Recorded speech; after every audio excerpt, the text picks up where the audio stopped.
No, Baby Yoda, shut it. As the days go by, all my Whiscribers, all my Whisker gang, I've got the questions upon questions. Who to go for? GANYU, Xiao, TAO. You've all seen my videos of who to summon for, whether it's GANYU or Xiao, whether it's GANYU or TAO, whether it's TAO or Xiao. You get the gist. You've seen these videos, and as you can see, we have a special guest here that was very, very, very rude at the beginning, but it's okay. He's good. Right, Baby Yoda? Shut up! Okay, anyway, what is up, everybody? Welcome back to another Whisker Chan Banger video. In today's video, we are going over 3 units in one versus battle. Meaning, who should you get out of the whole lot? Because people are very confused on as who to get, and my videos only compare 2 people at a time. We're going to try this with 3 this time.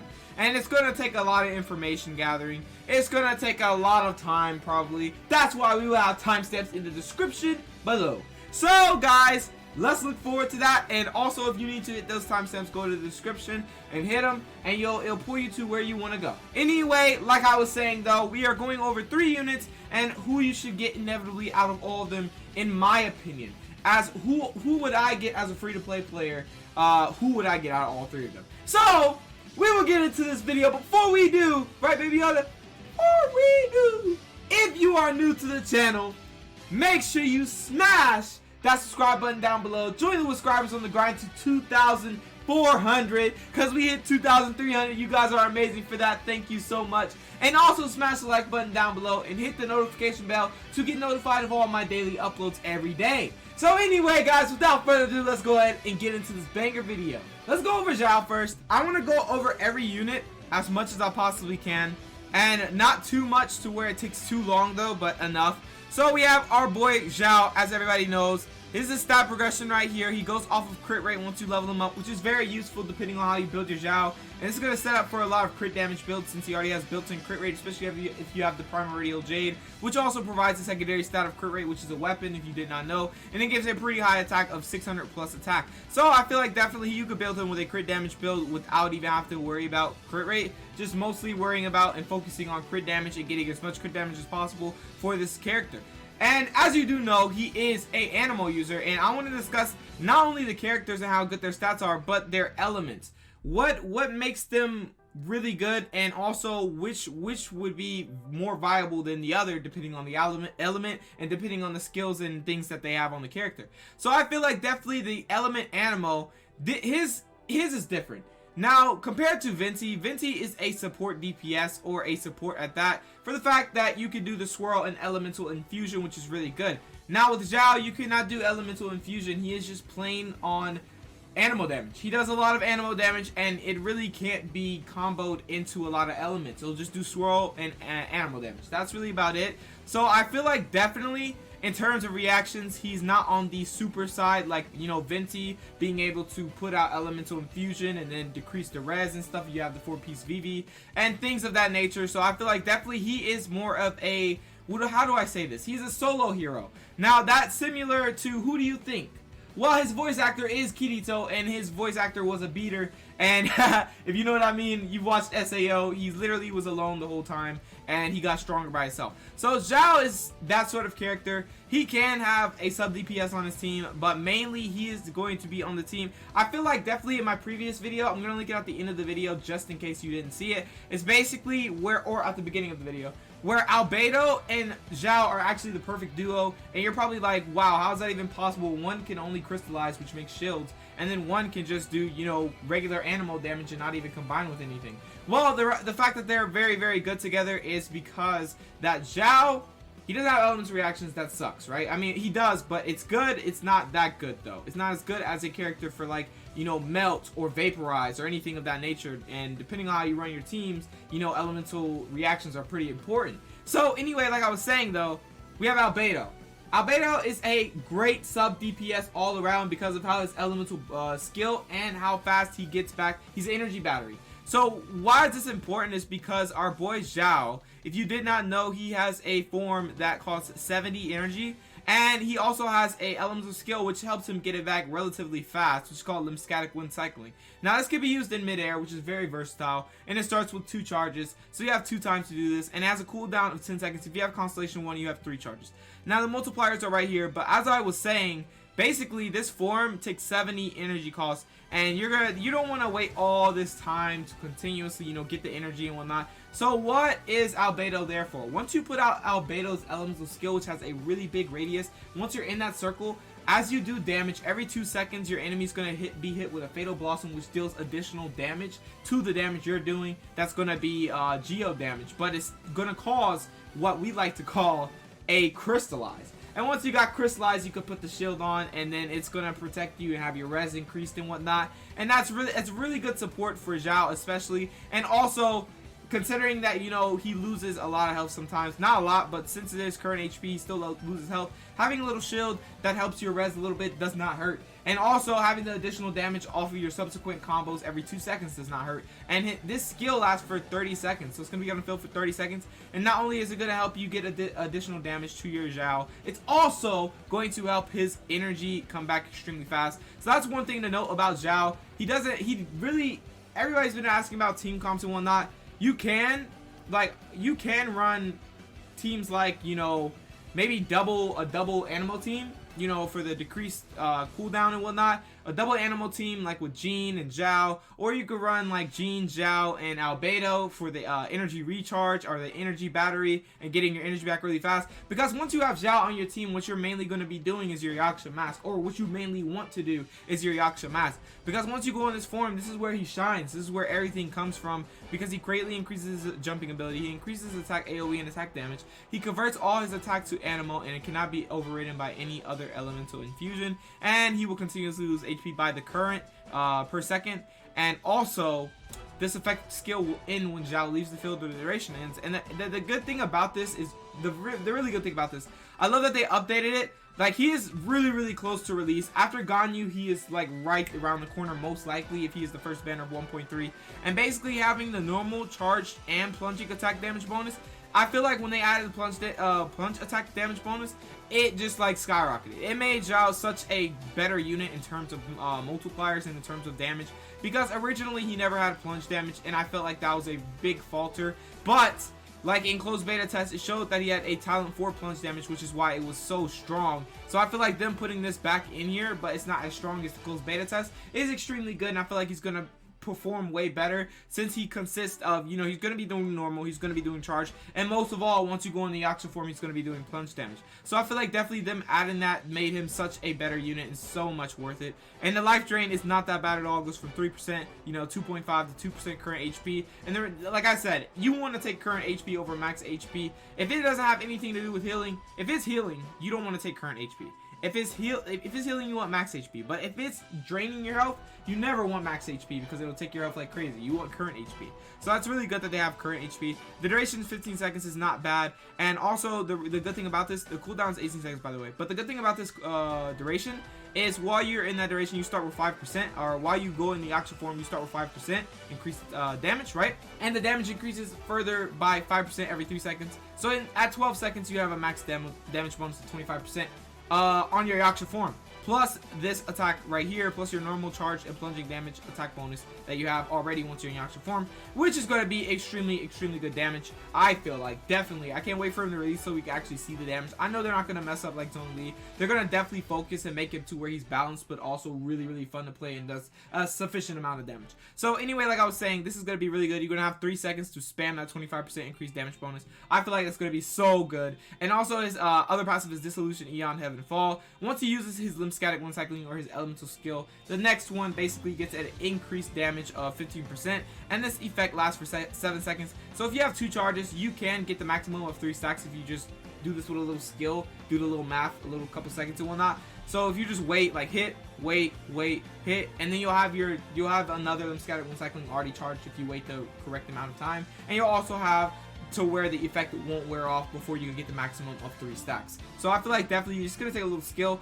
but it used to be 6 seconds, so I'm happy that they buffed that. Anyway, gaining a new stack will refresh the effect's duration, and for sure I feel like this unit right here is insane. But I want to go over all the other units, and after we go over all the other units, inevitably I want to go over which unit you should go for and why. And like I said, I'm going to keep in mind of their elements, as well as, you know, all their attributes, all the character stuff, all the support things and whatnot, because I feel like it's not just about how it sounds, it's not just about their stat progression, it's not just about the character in general, it's about how well they are in general, like how good they are, and also how good they are on teams, and how they perform on teams, and depending on how flexible they can be with teams. So anyway, like I said, let's go ahead and go over the next unit. Pretty sure you guys saw this one coming. It's Hu Tao.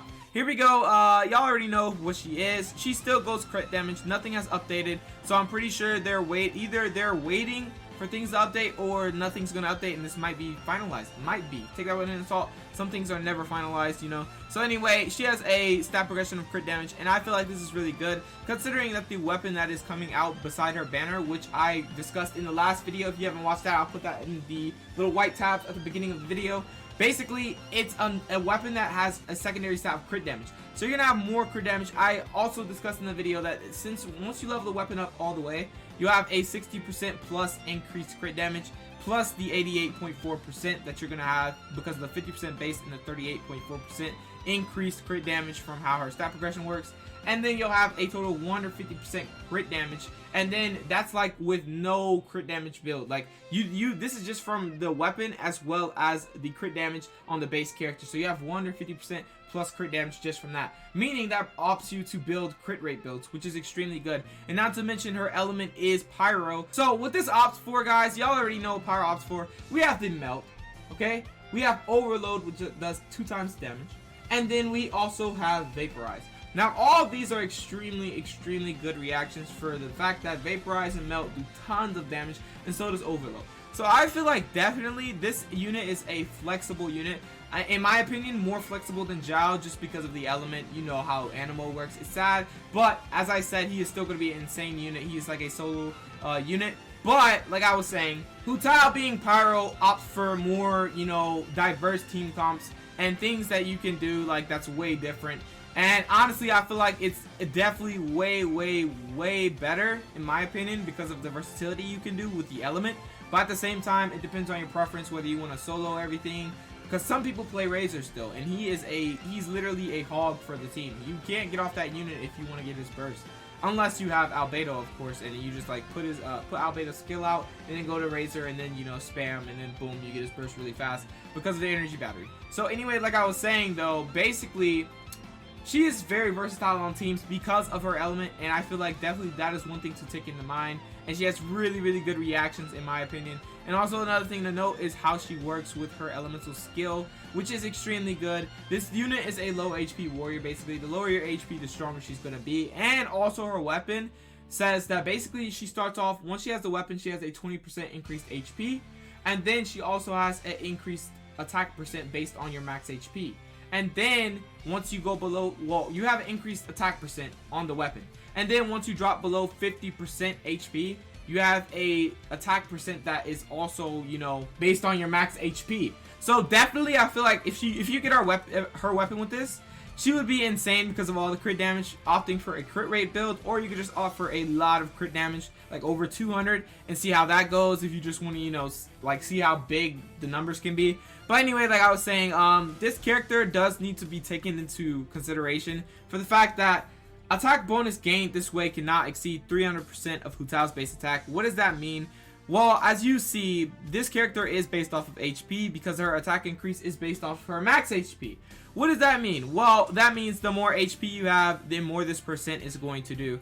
As you can see, at level 10, let's say for example you're 6.26% max HP, you have 6.26% of, like, say for example you have 60,000 health. That's a pretty good chunk, okay? So you're going to be doing a little bit more damage. That attack increase is going to be pretty good. But, like it says, it cannot exceed 300% of Hu Tao's base attack. So that means that basically you want to get as much base attack on Hu Tao as you possibly can.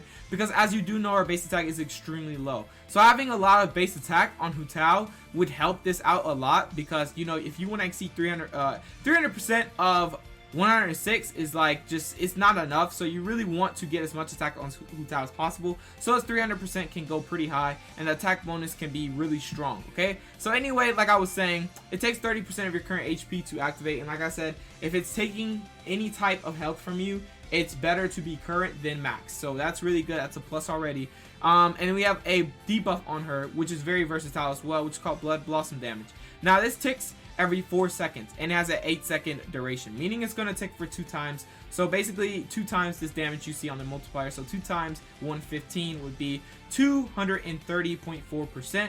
And you can refresh it after, you know, the duration ends. So it ends at 8 seconds. So as soon as it ends, your form's gonna end, but you can apply the debuff one more time before your form ends, and then it'll tick for 2 more times, doing that 230.4% damage again. And realize that the damage it will do is pyro damage. It's gonna, so that prones you to being able to do elemental reactions if you have a sub DPS or anything of that nature. Like if you have GANYU on the team, if you want to do a melt comp, or if you want to do a vaporize comp, sets you up for that because of how this duration of the Blood Blossom works. So I really feel good about that. I like that about her, having this debuff as well as having an attack increase to just slap the enemies. And another thing to note is her Spirit Soother, and I feel like this right here, this attack increase or her elemental skill plus her Spirit Soother would make her extremely broken, plus being below 50% health. You're probably saying why? Well, let me explain. Low HP skill damage starts at or below 50% health, and low HP skill damage has a bigger multiplier than the normal damage of this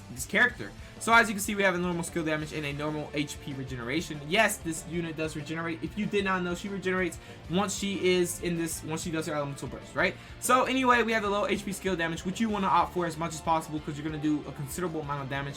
At level 10 for normal damage, it's 493, but at level 10 for low HP skill damage is 617, which is a considerable good amount. And also you're gonna heal more. So I feel like going below 50% HP every time for this character before you do her burst, and also going into your activation before you do her burst for the attack increase, and also for the Blood Blossom to proc on the characters, or to proc on the enemies and proc every 4 seconds. You know, getting that those 2 ticks and having more damage to the character to the enemy. It's going to be extremely good because of the fact that once you do all this, it's all going to be doing pyro damage. And her passive right here, as you can see, is when Hu Tao's HP is equal to or less than 50%, her pyro damage bonus is increased by 25%. Now, that's why I said, literally, once you go below 50% health, everything pops in. Every piece of damage she has maxes out. And also, another thing to note is if you have her weapon, which will probably be released next to her banner, that her weapon, once you drop below 50% health, it gives her more attack increase. And yes, guys, that's why I'm saying if you go below 50% health or at 50% health, it'll be way worth it for the fact that you're going to be doing a low HP skill damage. You're going to have your attack increase. You're going to have your Blood Blossom on your enemies to tick for 2 times, and you can refresh if you want. You're going to have the 25% increased pyro damage, and then you're also going to have the weapons bonuses, which is more increased attack percent if you're below 50% health. So I feel like definitely, guys, that is extremely good. This passive is extremely good, but it's just that it excludes Hu Tao. Basically, it just increases the crit rate. After you use her elemental skill, it increases the crit rate of all your team members by 12% for 8 seconds. So I feel like that's extremely good, but excluding Hu Tao really sucks. So that's really this unit. I feel like she's a very versatile unit. She's going to be a unit that's going to be on the field most of the times. You can probably go into your team and go for Xinkui, right? And then put on his, water swords or his elemental burst. And then once you put on his elemental burst, you can just attack enemies and then hit for that vaporized damage as long as you're in your activation, or as long as you're in your elemental burst. And then you can hit for tons of damage because of how vaporize works for sure. So I feel like definitely there's team comps that you can put with this and do tons of damage, have really massive multiplied damage. Unlike Xiao, his damage cannot be really multiplied by a lot unless you have Bennett. You can put Bennett on the field and multiply his damage from Bennett's elemental burst. Yeah, you can do that for sure. But with Hu Tao, you can multiply with Bennett's burst. Now, I've been hearing a lot of people saying that Bennett is not good for her because of the regeneration. Well, if you don't realize, if you drop to a low enough HP, Bennett, yeah, he's gonna regenerate pretty fast, but if you drop low enough, you'll have just enough time to use that attack increase that you get from Bennett once you're below 70% health or above. I think it's above. No, it's below, I think. Okay, whichever one it is. Basically, before you get the health back, or before anything of that nature, you will be able to throw out the damage, because if you're low enough, you'll be able to do it fast enough. And that's the key to this. Basically, it's gonna take some skill to play Bennett, and as well as TAO. In my opinion, it's gonna take a lot of skill for the fact of how Bennett heals when you put out that attack increase. But if you have C1 Bennett, it's extremely good because you don't even have to worry about the HP factor. You literally just go in and have the attack increase and then plus an additional 20%. So I feel like definitely if you have C1 Bennett, it's going to be good for her. You just have to be able to get her low enough to where you have her below 50% health that whole time, so he doesn't heal her too fast, so you have the 25% increased power damage bonus as well as the attack increase that Bennett offers. So you want to do that as fast as possible, because if you go above 50% health, then you don't get your low HP skill damage on your burst, and it's not gonna do a lot of damage. But it'll still do a lot of damage, but it's not gonna do as much as you want it to do. So I feel like definitely playing Bennett with her will be taking a lot of skill. But like I said, she has a lot of team comps you can use with her. A lot of damage multipliers, a lot of reactions. I feel like she is more a versatile choice. If you have like plenty of teams you want to play, like plenty of characters you want to play on your teams, this is the character to go for. Because Xiao, in my opinion, he is going to be a soloer, in my opinion. And also, I mean, unless you have Albedo, he's not going to really... you're really going to have Xiao in the field most time for how he works. And you can run like like I said, a double animal comp, but like I said, you really are not going to have the reactions like a unit like this unit right here, like a pyro unit. I mean, of course you're not, it's an animal unit, but still, at the end of the day, it depends on your preference. Do you want reactions, or do you want, you know, just raw damage? Do you want just somebody to slap the floor and slap people's heads? Do you want a good looking character and whatnot? They both look good, but like I said, at the end of the day, it's about preference and about whether you want reactions or whether you just want a solo character that does animal damage, that does tons of damage, and then you have, like, you know, energy battery on the team. Like, hopefully you have Albedo or any type of energy battery that's in the game. So anyway, guys, let's go over the last unit, which after this we will decide who you should go for and why. Here we have GANYU, guys. Y'all already know she's coming in literally like 4 days, I think, or something like that. Basically, her stat progression is crit damage, which is extremely good because of the Blizzard Strayer set. If you don't know what the Blizzard Strayer set is, it is a set that has a 2-piece of 15% increased cryo damage, and then once you have the 4-piece, if you inflict the enemy with cryo, or they have the cryo infliction, that's 20% increased crit rate. If you freeze the enemy, that's an additional 20% increased crit rate, meaning a total of 40% increased crit rate just from freezing an enemy, or 20% just from, you know, hitting the enemy with some ice. Literally, I feel like that's insane, because why is this insane? She has a base crit damage, and another thing to note is I want to go down and discuss this right here. After firing her Frostflake arrow, which I will go over really shortly, the crit rate of the next one and their resulting bloom increased by 20%, meaning that's already a 40% increase. Say for example, you shoot this. Now they're inflicted with cryo. The Blizzard Strayer set will provide you with 20% increased crit rate, and now you're gonna have an additional 20% increased crit rate because you hit them with the Frostflake arrow, which dealt the cryo damage, which gave you a 20%. So now you have 40% increased crit rate without any type of crit rate build on your character. You literally have no crit rate build. So what does this opt for? This means you can opt for a big crit damage build. Now, I say this because you're gonna, like, say for example you have 200% crit damage, right, on GANYU, but you have like 10% or 20% crit rate because of your substats or whatever. Well, that doesn't even matter for the fact that the Blizzard Strayer set's going to provide you crit rate, as well as GANYU's passive is going to provide you crit rate. So once you have all this crit rate, you can have up to 60% crit rate if you have a freeze comp, 60% crit rate, plus the crit rate on your artifacts and whatnot, and then that'll be like, what, 80% or more crit rate, and then you'll have 200% crit damage if you have a really good roll on crit damage build, or crit damage artifacts, or crit damage substats. So I definitely feel like this character opts for a amazing crit damage build for the fact of how the Blizzard Strayer set works, and I feel like definitely, in my opinion, it's insane. I feel like she's going to do tons of damage. I already have her build ready. I'm going to make that video, and I'm going to see exactly how much damage she can do, because I feel like she's definitely going to be a unit to be reckoned with. She's going to be insane. So anyway, like I was saying though, I definitely recommend a crit damage build on this character for the fact of how the Blizzard Strayer set works. And also, if you run a weapon with crit rate, that's even more crit rate, which you really don't need. Imagine running a weapon with crit damage as well. So you have a weapon with crit damage, and you have your build with crit damage, and you know, you have a stat progression of crit damage. You have tons of crit damage, and then once you have all that crit damage, right, you're gonna have crit rate increased by like 60% if you have a freeze comp, or 40% if you just play GANYU. 40% if you just play GANYU. You don't even have to freeze anything. You just literally shoot one Frostflake arrow. It procs her passive, as well as the passive, or the 4-piece passive of the Blizzard Strayer set, and that's 40% increased crit rate right there. So I feel like that's insane. And as you can see, the charge level 1 It basically does a certain amount of damage. And then the Frostflake arrow damage right here, which is basically charge level 2. As you can see, it does a really good amount of damage right here. Let's look at level 10 right here.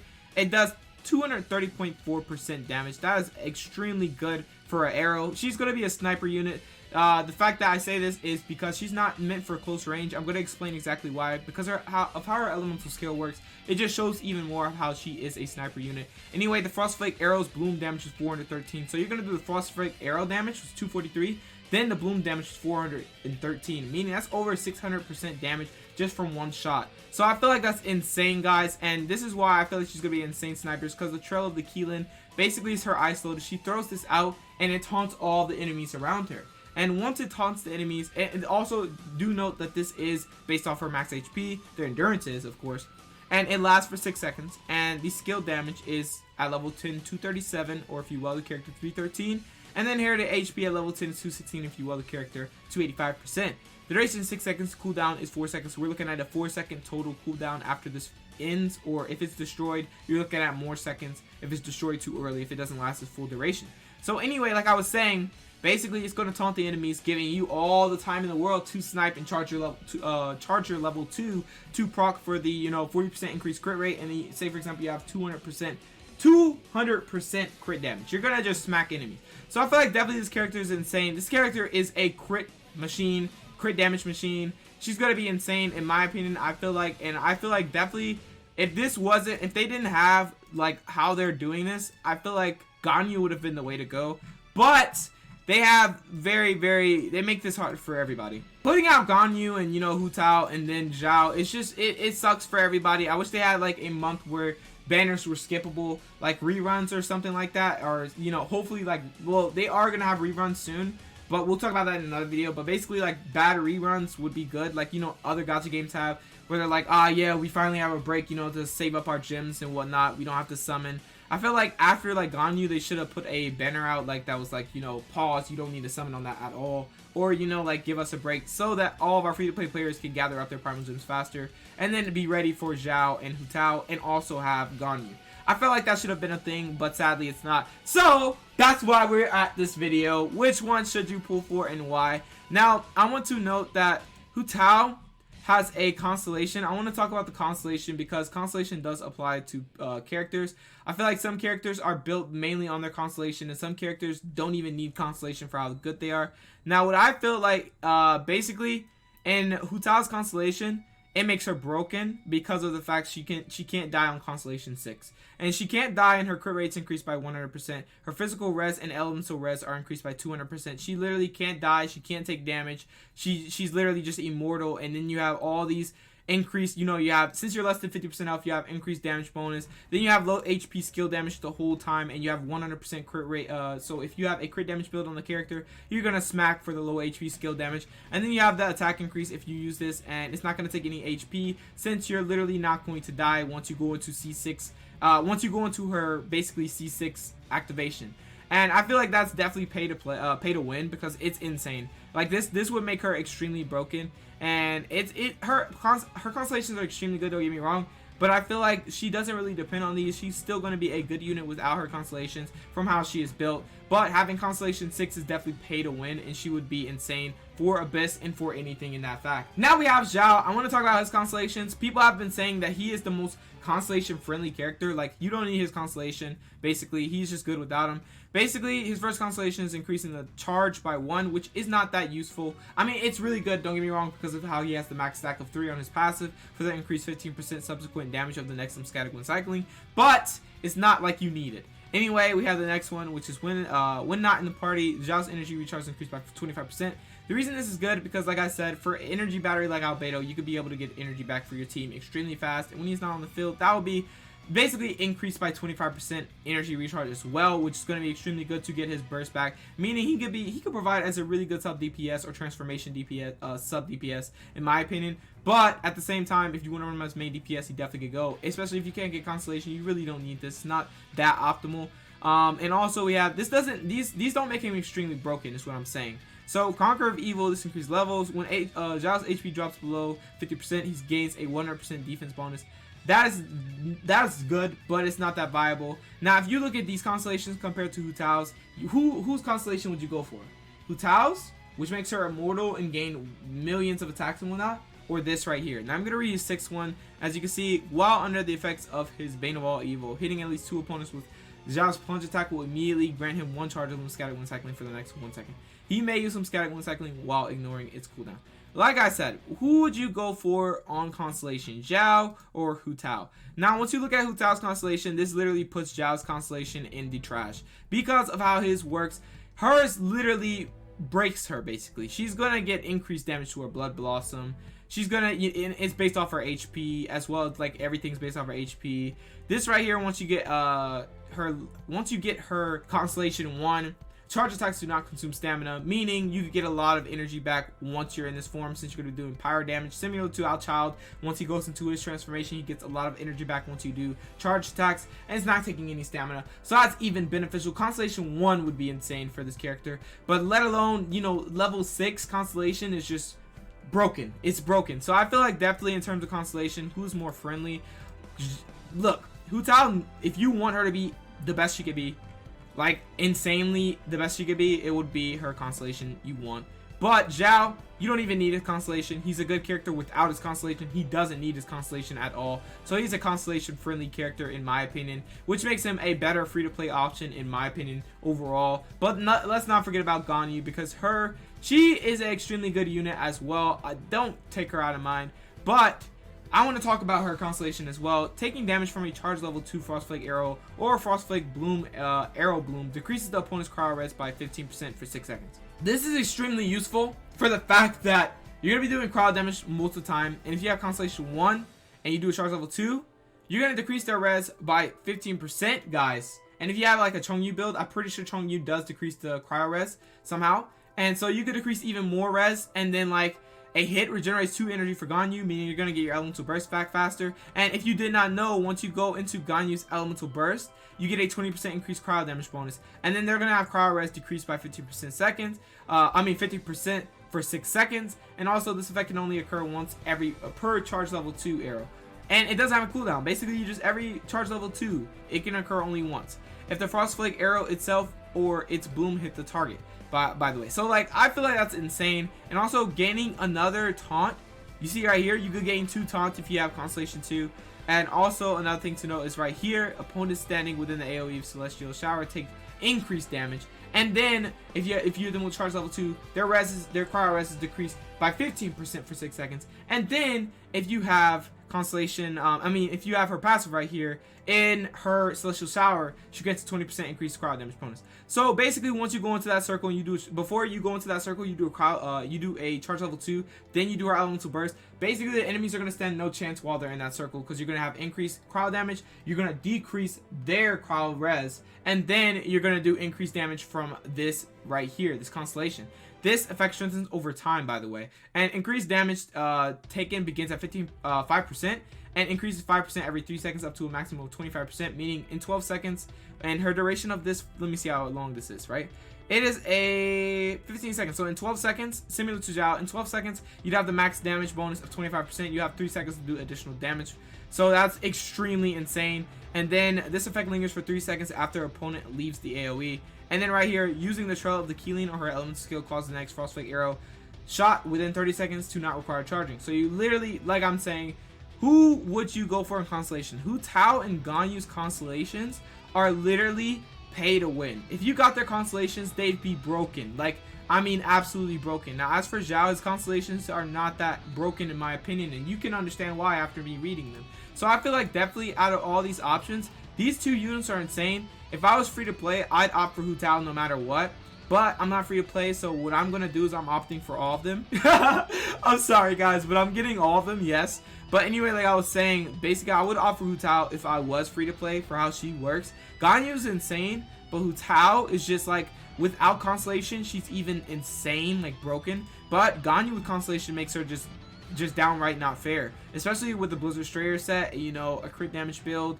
It's just insane. And Xiao, like I said, is the most free to play option. I feel like everybody should summon for Xiao, in my opinion. He's an animal user, doesn't require too much too much of anything for a free-to-play player, because I know you guys don't have a lot. So it's really good that he's a really good free-to-play option in my opinion. So I feel like definitely Xiao is the way to go, 100%. Xiao out of all three of these is the way to go. But I'm just like, you know, if I was free to play and I had to pick between these three, I would go for Hu Tao 100%. Either I would go for Hu Tao or GANYU, for the fact of how I would run teams with my free-to-play options in my team options, right? So definitely, like I said though, Xiao is the best free-to-play option for you guys. Not as in like he's gonna be free-to-play, because he's not. You gotta pay promo gems, but as in free-to-play friendly, like he's really friendly to that. So I feel like definitely you should go for Xiao. He's gonna be extremely good. Hu Tao's good, GANYU's good, but Xiao overall triumphs everything for how he works and how he can be used. He's really a viable option. Hu Tao is extremely good, but you know, it's like I said, these characters right here are more of a pay option, but you don't have to necessarily, because they're really, this character right here, if you opt for anybody, it will be Xiao or Hu Tao, because they both are extremely good with Constellation. But Hu Tao is extremely good with Constellation, and you never know when you're gonna pull, and you're gonna pull like 3 Hu Taos in one multi, because I've pulled 2 Ventis in one multi, so it's definitely possible. But like I said, definitely between these two. GANYU, I'm sorry guys, you have to skip this. It's all about these 1.3 banners most likely. And like I said, Hu Tao would be for me free to play, but Xiao is for all you free to play simps out there, especially since you already won him. He's a really good option. I definitely vouch for that. He's really good. But anyway, that's really about the end of this video. I hope you did enjoy, and I hope this did help you figure out which unit you want, and I hope that my opinion really helped you. And if it did, make sure to smash that like button down below and comment down below how it helped you, and also comment down below what you're going for, and also smash the subscribe button down below. Join the subscribers on the grind to 2,400. Yeah, smash the subscribe button. I'm sorry, Baby Yoda. I didn't let you talk the whole video. It's okay. Anyway, like I said, smash the subscribe button. Join the subscribers in the Whisker Kingdom. Y'all already know y'all want to. Y'all been here for a long time. I know you have. So anyway, also smash that like button. And without further ado, we will catch you in the next video. Peace out.